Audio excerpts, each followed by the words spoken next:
আচ্ছা বোন, বল তো আজকে আমরা কোথায় এসেছি? কোথায় আবার? কড়াই মাঠে। আচ্ছা, তুই কি জানিস আমরা কেন আজকে কড়াই মাঠে এসেছি? হ্যাঁ, জানবো না কেন। আজকে তো আমরা কড়াই শাক তুলতে এসেছি মার সাথে। এই শীতকালে না কড়াই শাকের ঘন্ট দিয়ে ভাত মেখে খেতে এত ভালো লাগে, কি আর বলবো। ঠিক বলেছিস, সত্যি শীতকালে কড়াই শাকের ঘন্ট দিয়ে ভাত খেতে বড্ড ভালো লাগে। আচ্ছা, কাকিমা যেহেতু এই শাকটা রান্না করবে, তাহলে তো এটা তুই সবার সাথে শেয়ার করতে পারিস, তাই না? হ্যাঁ, ঠিক বলেছিস। আজকে বন্ধুদের সাথে এটা শেয়ার করা যাক। এই দেখ বোন, এখানে বিনসও আছে রে। তাহলে কাকিমাকে বলবি একদিন বিনস দিয়েও একটা রেসিপি তৈরি করতে। আচ্ছা, আজকের কড়াই শাকটা বন্ধুদের সাথে শেয়ার করা যাক। অন্যদিন হচ্ছে বিনস দিয়ে একটা ইউনিক রেসিপি বন্ধুদের সাথে শেয়ার করব। আচ্ছা বেশ, কাকিমা কিভাবে রান্না করছে এটা তাহলে তুই বন্ধুদেরকে দেখিয়ে দে, যাতে তারাও এই শীতের দিনে কড়াই শাকের স্বাদ উপভোগ করতে পারে। ঠিক আছে, তাহলে বন্ধুরা তোমরা দেখতেই পাচ্ছ এখানে আমার মা ভালো করে জল দিয়ে শাকগুলো ধুয়ে নিচ্ছে। তারপর শাকগুলো ভালো করে মুঠো করে ধরে বটির সাহায্যে কেটে নিচ্ছে। শাকগুলো একদম মিহি মিহি করেই কাটতে হবে।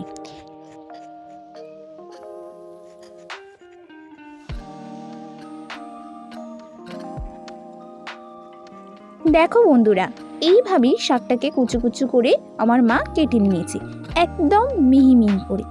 যত শাকটা মিহি মিহি করে কাটা হবে ততই রান্নার স্বাদ দ্বিগুণ হবে।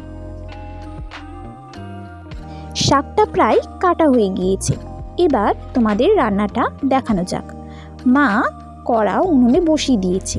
একটু কড়াটা গরম হয়ে গেলে তাতে দিয়ে দিয়েছে সর্ষের তেল আর শুকনো লঙ্কা।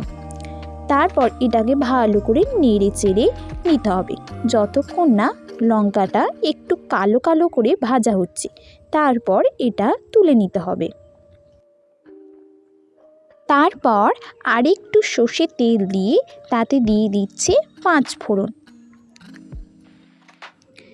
তারপর দিয়ে দিচ্ছে আগে থেকে কেটে রাখা বেগুনগুলো। বেগুনগুলো এইভাবে নেড়ে চেড়ে ভেজে নিতে হবে। তারপর দিয়ে দিতে হবে সেই কেটে রাখা শাকগুলো। এরপর ভালো করে খুন্তির সাহায্যে এটাকে নেড়ে নিতে হবে। তারপরে দিয়ে দিতে হবে স্বাদ মতন নুন।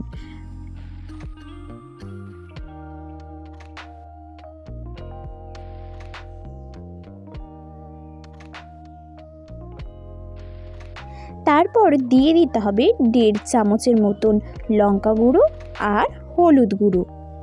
তারপর এটাকে ভালো করে নেড়ে চেড়ে নিতে হবে।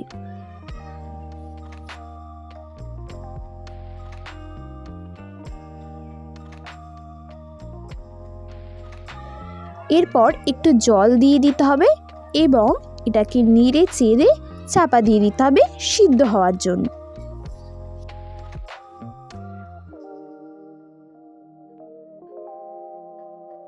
যতক্ষণ শাকটা সিদ্ধ হচ্ছে ততক্ষণে আমার মা এখানে সেই ভেজে রাখা লঙ্কাগুলো ডলে নিচ্ছে। তারপর শাকটা সিদ্ধ হয়ে গেলে ভালো করে নেড়ে চেড়ে নিয়ে একটা ডাল ঘাঁটার মাধ্যমে এটাকে ভালো করে পিষে নিতে হবে। এই হাতাটাকে আমাদের এইদিকে ডাল ঘাঁটা বলা হয়।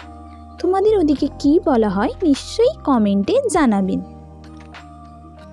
এইভাবে তৈরি হয়ে গেল কড়াই শাক। তারপর শাকটাকে নামিয়ে তার উপরে সেই ডলে রাখা লঙ্কাটা দিয়ে দিতে হবে। এই রেসিপিটা বাড়িতে অবশ্যই ট্রাই করবেন।